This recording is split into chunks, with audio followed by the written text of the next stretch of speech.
Welcome to Heavy Metals and Cancer. My name is Mike Adams, the Health Ranger. I'm the editor of naturalnews.com. I'm the founder and lab science director of CWC Labs, which is an internationally accredited analytical laboratory specializing in heavy metals analysis of food and environmental samples. And in this lecture, you're going to learn the relationships between heavy metals and cancer. You'll be shocked, as this is one of the most prevalent hidden causes of cancer.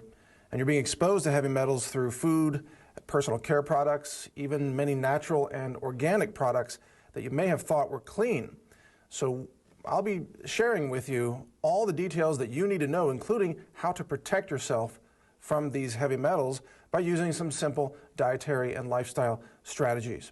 So welcome to this lecture. You're going to learn a lot here. There are three things that you need to know about heavy metals.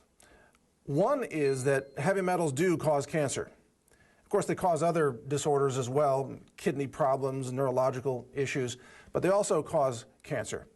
And I'll talk about which heavy metals cause which types of cancer so that you have that information here.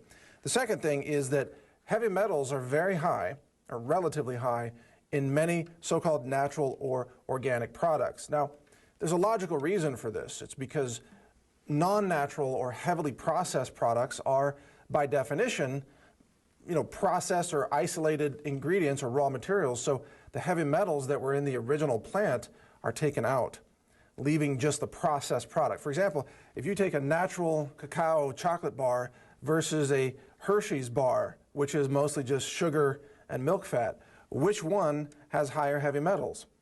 The answer is that the natural organic cacao bar has higher heavy metals because the Hershey bar is incredibly heavily processed, and it's nothing but processed ingredients, mostly sugar. But that doesn't mean the Hershey bar is healthy for you, of course. But our focus here is heavy metals and how to avoid them. And it turns out that a lot of processed food, including fast food, such as McDonald's, is low in heavy metals. I know because I've tested McDonald's, Burger King, Taco Bell. I've tested hundreds of samples from different fast food restaurants, and I found that most of them are very, very low in heavy metals because they use such highly processed ingredients. So this is non-intuitive, and that's why it's important to understand this information. It's the opposite of what you might expect. The third thing is that you can defend yourself from heavy metals. You don't have to poison yourself.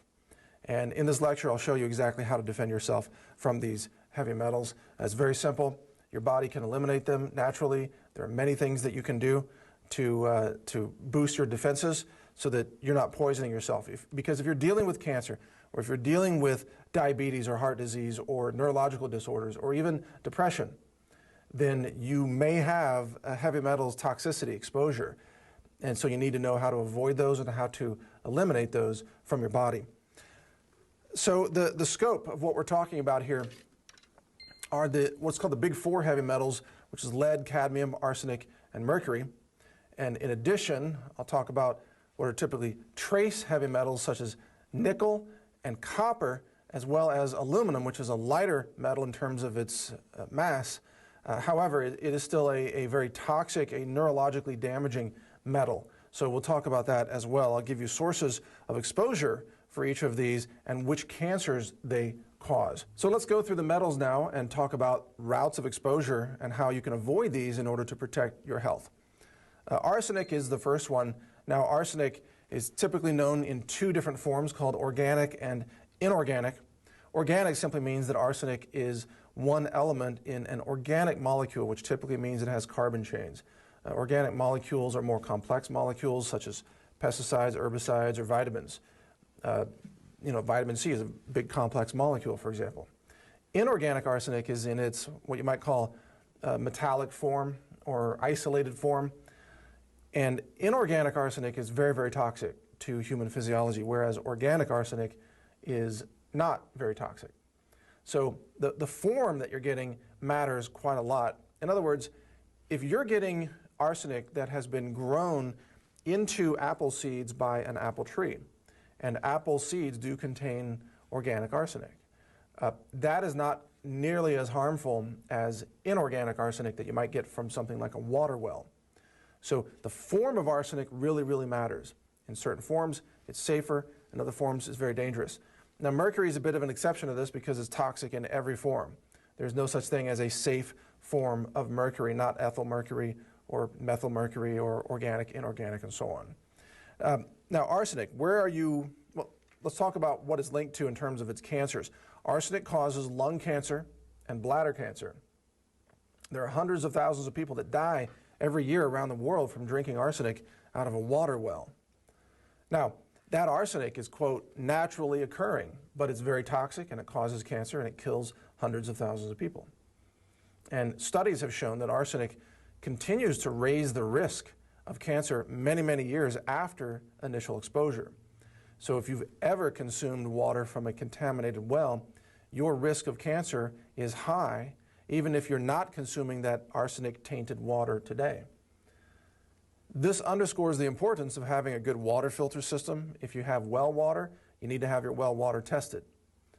If you're drinking city water, it's probably relatively safe in terms of arsenic because federal mandates require testing, require it to meet certain limits. But it's not a bad idea to test your city water as well for other contaminants. Nobody is telling the public that most of the municipal water piping systems east of the Mississippi are all made out of lead. I mean, there's lead in all those pipes. So if you're drinking water in Boston, New York, Baltimore, especially the East Coast region, the early cities of America, you're probably drinking lead. And yes, they can cover it up, and they do, and sometimes they get charged with felony crimes, and sometimes the public never hears about it. So if you're not filtering your tap water, then you may already be brain damaged by lead. That's all I'm saying. You need to get a water filter. You need to filter water. Don't trust your city. Don't trust your local government, your local water source. More often than not, they're lying to you about the actual contaminants that are in the pipes. Even when they conduct tests, they will typically turn on the faucet and run the water for some period of time to clean out the lead residue that has been sitting and gathering in the still water. So they're getting an artificially low result that's not really indicative of what you would be exposed to if you consumed that water yourself. Be very careful about natural medicine from China and India. The lead that's found in Ayurvedic herbs is astonishing. It'll blow your mind. The mass poisoning that's taking place in some of these systems of medicine where the production of herbs is not carefully monitored or they're doing no testing via ICP-MS. That's the instrument that I use for heavy metals testing in my lab, CWC Labs. And we have consistently seen herbs from China, traditional Chinese medicine herbs, as well as Ayurvedic herbs, as well as dietary supplement roots such as turmeric, garlic, and ginger, all heavily contaminated with lead. Now, a lot of those products are grown in India, and India has a lead contamination problem, but so does China. So if you're getting these traditional Chinese medicine herbs from China and you're not making sure you have lead-tested sources, then there's no question you are getting heavy contamination of lead. It's in almost everything.